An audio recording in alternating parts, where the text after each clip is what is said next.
Di hari Senin, suami saya bekerja siang dan pulang malam sekitar jam 10.00. Perjalanan pulang dari tempat kerjanya memakan waktu kurang lebih 50 menit. Tidak ada yang aneh selama perjalanan pulang, kecuali bensin yang hampir habis. Kebetulan di depan ada pom bensin, jadi suami saya berhenti sejenak untuk mengisi bahan bakar. Saat itu, sekitar jam 11 malam, suami saya masuk ke dalam pom bensin. Namun saat ia masuk, semua pekerjanya tidak ada di tempat. Mereka sedang ngopi di depan mesin ATM yang ada di area pom tersebut. Suami saya mendengar seseorang memanggilnya, dan ternyata itu adalah Eka, teman baiknya waktu sekolah dulu. Mereka berdua mengobrol sambil menikmati secangkir kopi. Selang beberapa saat, sebuah bis jurusan Tasik Bandung Jakarta menurunkan penumpang, seorang perempuan tua, tepat di depan pom bensin yang tersinari cahaya penerangan jalan. Suami saya dan Eka memperhatikan perempuan tua itu setelah turun dari bis. Perempuan itu menengok kanan dan kiri, kemudian menyeberang jalan dan masuk ke dalam rumah. Suami saya langsung berkata, "Hantu!" Karena saat perempuan tua itu masuk ke dalam rumah, ia menembus pagar dan pintu rumah yang sudah lama kosong dan angker. Eka menjelaskan bahwa perempuan tua tersebut selalu turun dari bis setiap malam Selasa antara jam 11 malam hingga dini hari. Dia menyebutkan bahwa turun di antara awal bulan, pertengahan atau akhir, pokoknya sebulan sekali pasti terjadi. Suami saya yang penasaran bertanya lebih lanjut, dan Eka menceritakan bahwa ia baru bisa melihat perempuan tua itu setelah malam Selasa yang kesekian kalinya. Ia telah bekerja di pom bensin itu selama hampir 1 tahun, dan mulai menyadari bahwa perempuan itu adalah hantu. Awalnya, Eka merasa ketakutan dan memilih untuk libur kerja setiap kali ke bagian shift malam pada hari Selasa. Tetapi seiring waktu, ia terbiasa karena hantu itu tidak mengganggu. Hanya turun, menyeberang jalan, dan masuk ke rumah kosong. Eka menjelaskan bahwa rumah yang di seberang pom bensin itu sudah lama kosong dan nenek tua tersebut kabarnya adalah korban kecelakaan dan hampir semua penumpang bisnya meninggal. Ia mengetahui informasi ini dari Kumis, teman yang bekerja di pom. Kumis juga penasaran tentang bis yang menurunkan nenek setiap malam Selasa. Hingga suatu ketika, ia memutuskan untuk menaiki bis tersebut. Kumis berniat untuk mencari tahu dari mana nenek itu naik bis dan ingin memberitahu sopir serta kondektur bahwa nenek tersebut sudah meninggal. Setelah berdiri di pinggir jalan, Kumis mengacungkan tangan dan bis pun berhenti untuk mengangkut penumpang. Saat Kumis masuk, ia melihat bis sudah penuh sesak dan ada kursi kosong di samping sopir. Ia duduk di kursi tersebut tanpa merasa ada yang aneh. Selang beberapa saat, Kumis pun mengutarakan tujuannya kepada kondektur. "Pak, kondektur yang suka turun tepat di depan pom bensin sebenarnya sudah lama meninggal," katanya. Namun, setelah duduk, kondektur malah memalingkan muka kepada Kumis. Bis melaju dengan mulus di bawah sinar bulan purnama. Kumis masih merasakan keringat dingin di pelipisnya, namun suasana di dalam bis kini tampak lebih tenang.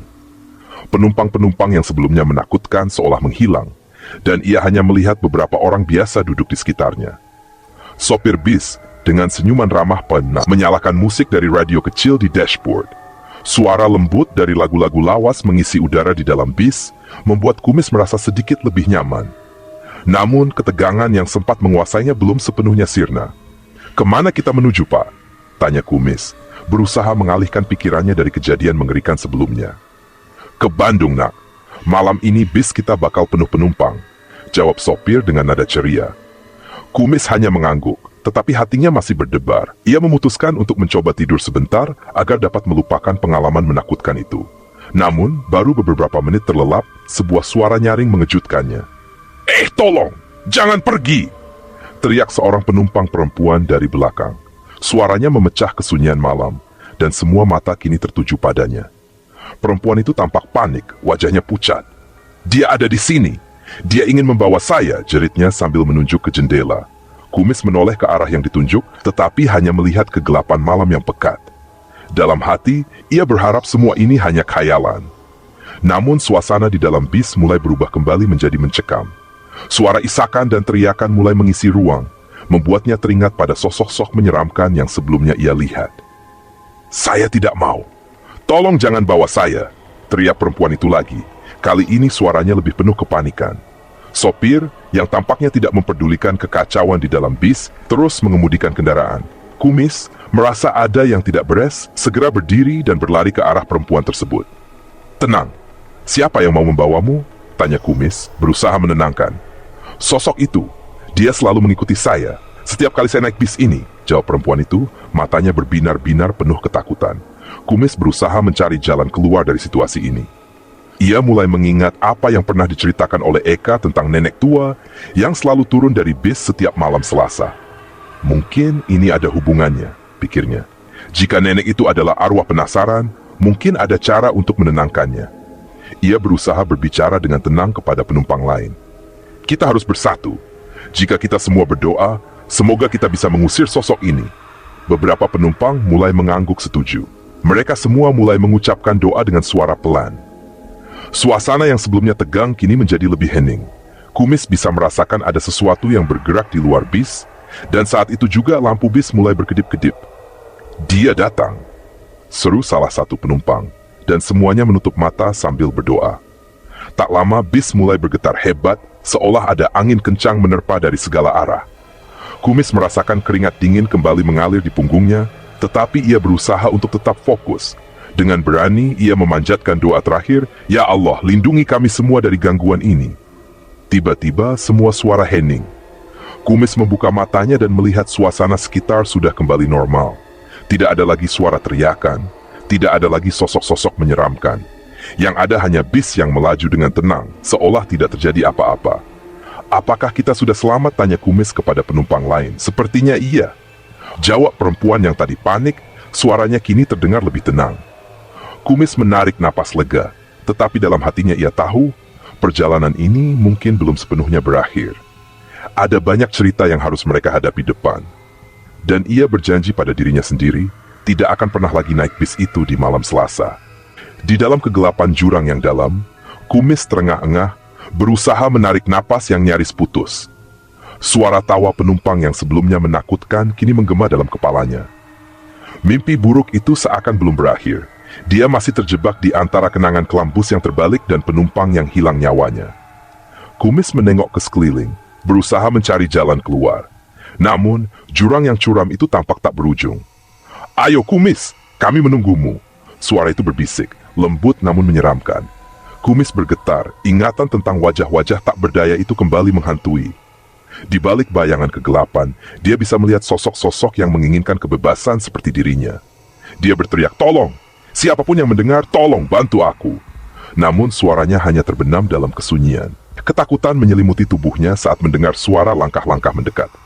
Dari kegelapan, tampak sosok-sosok yang tersenyum sinis, mata mereka kosong, seakan tidak memiliki jiwa. "Sudah saatnya kamu bergabung dengan kami," ujar sosok nenek yang sebelumnya bersamanya. Wajahnya yang hancur kembali muncul di benak Kumis. Darah segar masih mengalir dari tubuhnya, dan senyumnya membuat Kumis merinding. "Tidak! Aku tidak ingin!" Kumis berteriak, mencoba melawan ketakutannya. Dia berusaha memanjat tebing yang terjal, jari-jarinya menggaruk tanah yang rapuh. Namun setiap kali dia merasa mendekati puncak, seolah ada kekuatan yang menariknya kembali ke bawah. "Keberanianmu sia-sia, Kumis. Kamu telah memilih jalan ini," kata sosok sopir yang kepalanya putus, mata melotot dan menakutkan. Kumis merasa lumpuh, seolah terikat pada tempatnya.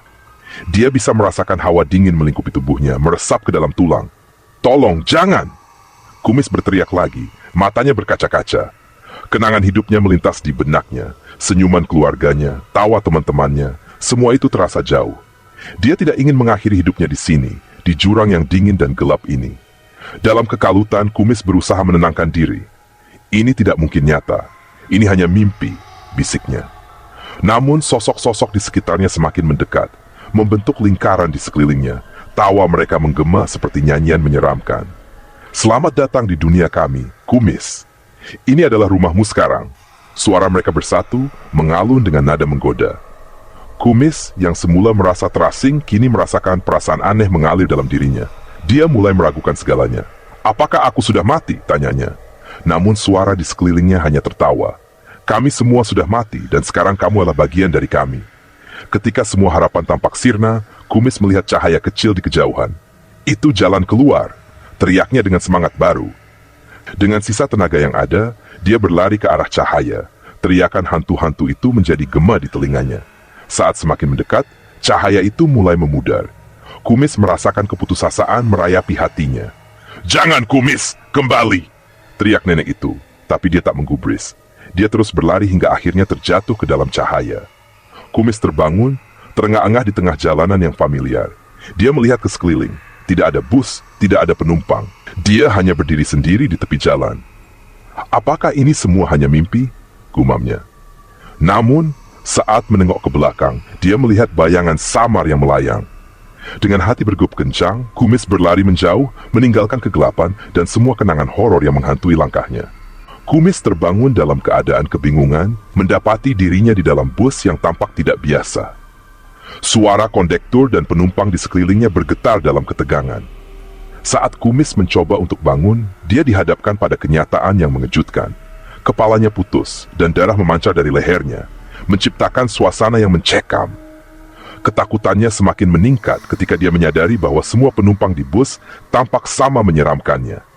Ketika sosok misterius berusaha untuk membantunya, Kumis menyadari bahwa bus tersebut terjebak dalam suatu dimensi aneh, di mana mereka semua terperangkap dan tidak bisa pulang. Dalam keadaan panik, Kumis mendapati dirinya berjanji tidak akan mengulangi kesalahan yang membawanya ke situasi mengerikan ini. Namun, suara-suara tangisan dan jeritan di sekelilingnya semakin membangkitkan ketakutan yang mendalam. Setelah berjuang melawan ketakutannya, Kumis akhirnya membuka matanya dan menemukan semua penumpang telah berubah menjadi wujud normal. Dengan harapan, dia melangkah keluar dari bus, hanya untuk menyadari bahwa dia tidak berada di pinggir jalan, melainkan di dasar jurang tempat kecelakaan terjadi. Dalam keadaan putus asa, Kumis mulai berjuang untuk memanjat jurang, dikelilingi oleh suara-suara yang menertawakannya. Dengan setiap usaha untuk naik, dia merasakan keputusasaan dan ketakutan yang mendalam. Rintik hujan mulai turun, dan kemudian berubah menjadi hujan deras, menambah kesulitan perjalanannya. Di tengah perjuangannya, Kumis berdoa kepada Tuhan, berharap untuk mendapatkan kekuatan. Setelah banyak usaha, dia akhirnya berhasil mencapai puncak jurang dan berlari menyusuri jalan untuk kembali pulang. Namun, ketakutannya untuk meminta pertolongan dari orang-orang yang lewat menghantuinya. Sementara itu, cerita berganti ke masa lalu, saat Doni, seorang pelajar yang terlibat dalam kegiatan bolos sekolah, berpetualang bersama teman-temannya menuju pantai Karanghawu. Mereka menaiki truk secara sembunyi-sembunyi, tetapi perjalanan mereka juga terhalang oleh keributan dan tawuran. Ketika mereka terpisah, Doni menyadari bahwa keputusan untuk melawan arus dan berani mengambil risiko membawa mereka ke pengalaman yang tak terlupakan dan penuh ketegangan. Langit cerah dengan bulan purnama dan bintang-bintang yang berkelap-kelip memberi kesan damai. Namun, suasana hati Ahmad dan saya jauh dari damai. Kami masih tertegun oleh peristiwa tragis yang menimpa salah satu teman kami yang terbawa ombak. Rasa bersalah dan kesedihan menghantui pikiran kami. "Kenapa kita harus berenang di malam hari?" keluh Ahmad, air matanya tak tertahan. Suasana di sekitar pantai terasa berat, seakan mendukung kesedihan kami. Saat kami duduk di gua kecil, hujan mulai turun, menambah kesedihan yang sudah mendalam. Kami tidak peduli basah, hanya terbenam dalam kesedihan yang tak terkatakan. Tiba-tiba, suara gemuruh datang dari kejauhan. Sebuah suara yang lembut dan menenangkan memanggil kami, membuat kami terhenyak. Saat menengok, kami melihat sosok perempuan cantik dengan rambut panjang yang dikepang indah, dihiasi bunga sedap malam, melangkah di atas air. Dia menuju kami seperti menjelma dari mimpi. Tidak ada rasa takut yang muncul, hanya rasa ingin tahu yang mendalam. "Kenapa kalian menangis?" tanyanya dengan nada lembut, suaranya seakan menghangatkan hati yang dingin. "Teman kami, dia terbawa ombak," jawabku, suaraku hampir tak terdengar, penuh isak tangis. Kami tidak bisa menolongnya. Perempuan itu menatap kami dengan mata penuh empati. "Air memiliki kekuatan, kadang membawa pergi, kadang mengembalikan," katanya sambil tersenyum lembut. "Jangan biarkan kesedihan ini merusak semangatmu. Setiap jiwa yang hilang adalah bagian dari siklus alam." Kami terdiam, mendengarkan kata-katanya seolah terhipnotis. Ahli sihir atau makhluk halus, entah, tapi ada sesuatu yang membuatku percaya padanya. Saat hujan semakin deras, ia mengulurkan tangan. "Ikutlah bersamaku. Aku bisa membantumu menemukan temanmu." Ahmad dan aku saling memandang, keraguan bercampur dengan harapan. "Bagaimana caranya?" tanyaku, penuh rasa ingin tahu. "Masuklah ke dalam air," jawabnya sambil menunjuk ke arah lautan. "Tapi ingat, kamu harus siap menghadapi apapun yang akan kamu temui."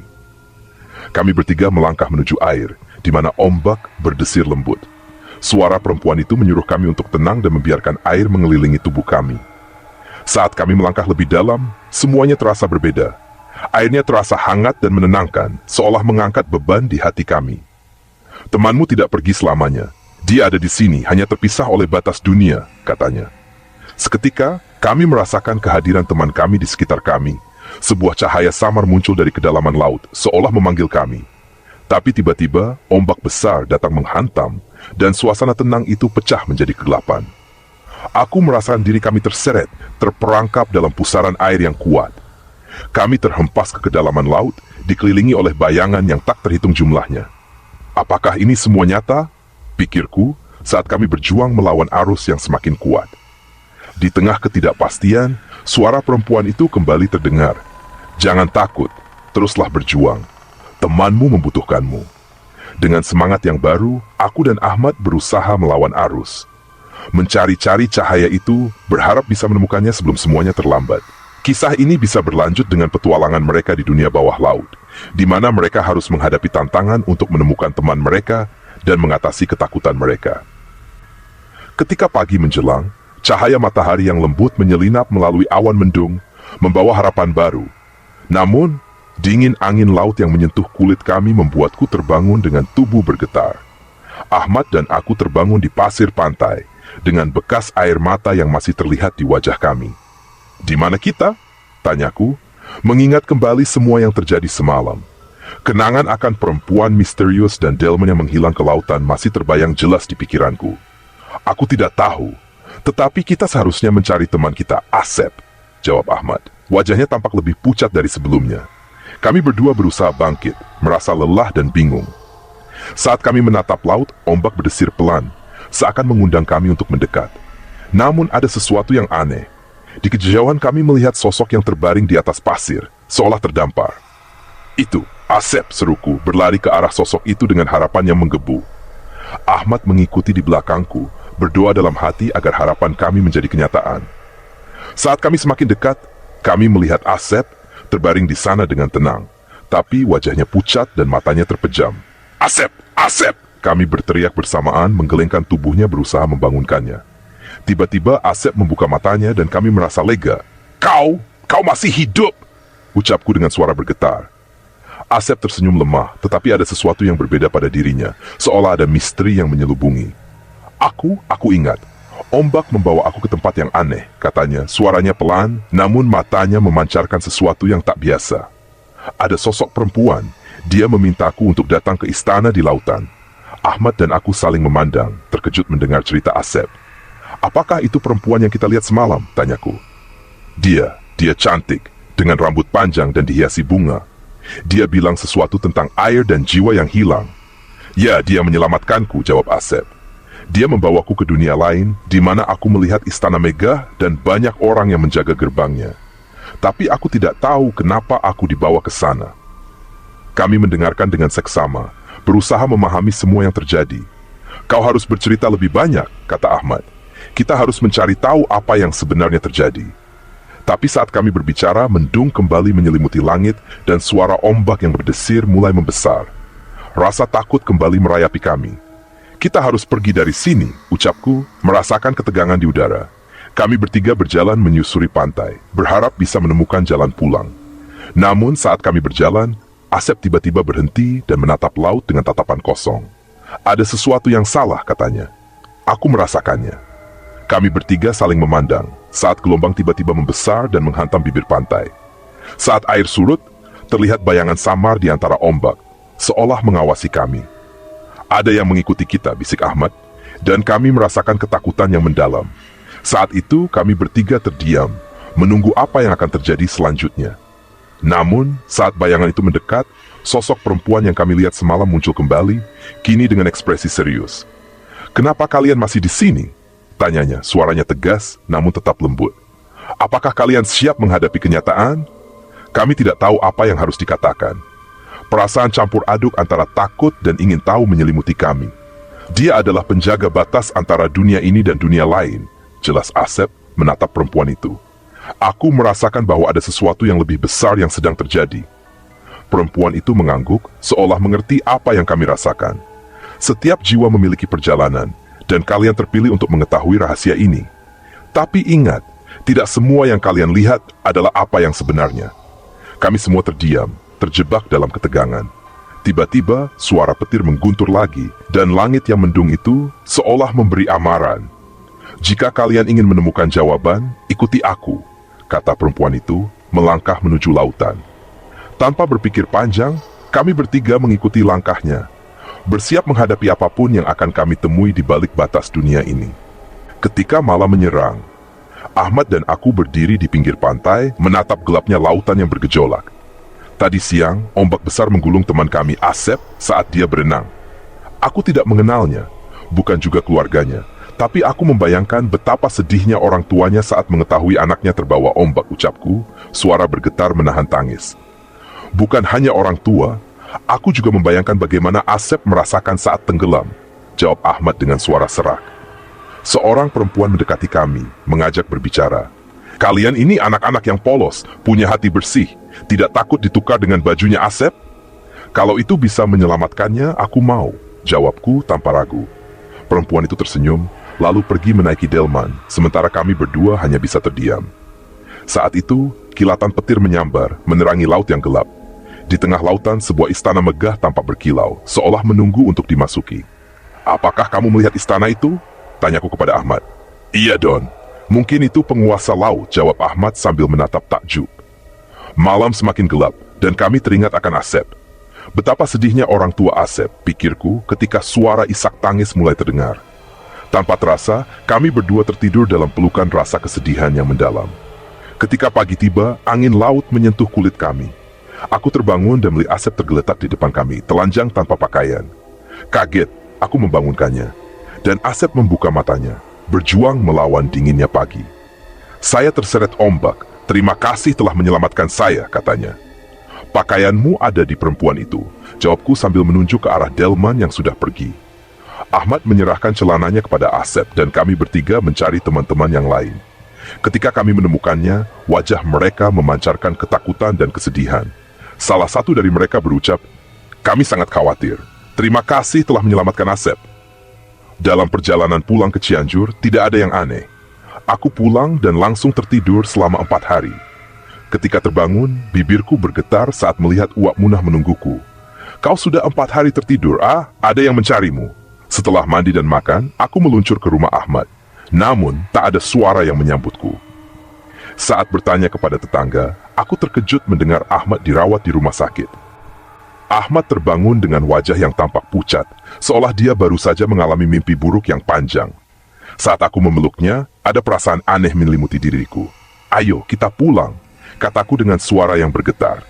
Namun, Ahmad hanya menatapku dengan tatapan kosong, seakan ada sesuatu yang menghalangi pikirannya. Di perjalanan pulang, suasana di dalam mobil terasa aneh. Suara mesin bergetar di telinga, dan setiap detik seolah terasa lebih lambat dari biasanya. Aku mencuri pandang ke arah Ahmad yang duduk di sampingku. Dia tampak tenang, tapi ada sesuatu yang tidak beres. "Ahmad, kau baik-baik saja?" tanyaku, berusaha mengeluarkan dia dari lamunannya. Dia mengangguk pelan, tetapi tidak menjawab. Perasaan khawatir mulai merayap di hatiku. Sesampainya di rumah, aku memutuskan untuk memasak makanan kesukaannya agar dia merasa lebih nyaman. Namun, saat aku pergi ke dapur, aku mendengar suara aneh dari kamarnya. Suara berderak dan bisikan lembut yang mengerikan membuatku berhenti sejenak. Aku mengintip ke dalam kamar dan melihat Ahmad duduk di tepi tempat tidur. Matanya terfokus pada sebuah cermin yang tergantung di dinding. "Ahmad, apa yang kau lihat?" tanyaku, berusaha menenangkan suasana. "Dia di sini, dia selalu di sini," jawab Ahmad, suaranya pelan dan serak. "Apa maksudmu? Siapa?" tanyaku, hatiku berdegup kencang. "Perempuan itu yang menyelamatkanku," jawabnya dengan nada datar. Tiba-tiba pintu kamar terbuka dengan sendirinya, dan aku merasakan angin dingin berhembus dari arah luar. Dalam kegelapan, aku bisa melihat sosok perempuan itu berdiri di sudut ruangan. Wajahnya yang cantik, namun ada kesedihan yang mendalam di matanya. "Dia yang menyelamatkanku, tapi aku tidak bisa kembali ke kehidupanku yang biasa. Aku harus memilih," ujar Ahmad, wajahnya kini tampak semakin pias. "Apa maksudmu?" "Pilih apa?" aku bertanya, berusaha memahami apa yang terjadi. Dia bilang aku harus menyerahkan sesuatu yang berharga agar aku bisa kembali sepenuhnya. Jika tidak, aku akan terjebak di antara dua dunia, jelas Ahmad, suaranya semakin melemah. Kepanikan mulai menyelimuti pikiranku. Aku tidak bisa membiarkan sahabatku terjebak dalam keadaan ini. Kita harus mencari cara untuk mengeluarkanmu dari sini, kataku, bertekad untuk membantu sahabatku meskipun aku sendiri tidak tahu bagaimana. Di malam yang kelam itu, kami berdua memutuskan untuk kembali ke pantai di mana semuanya dimulai. Dengan harapan dan ketakutan bercampur, kami melangkah menuju tempat yang penuh misteri itu, berusaha untuk mengubah takdir yang tampaknya tidak bisa dihindari.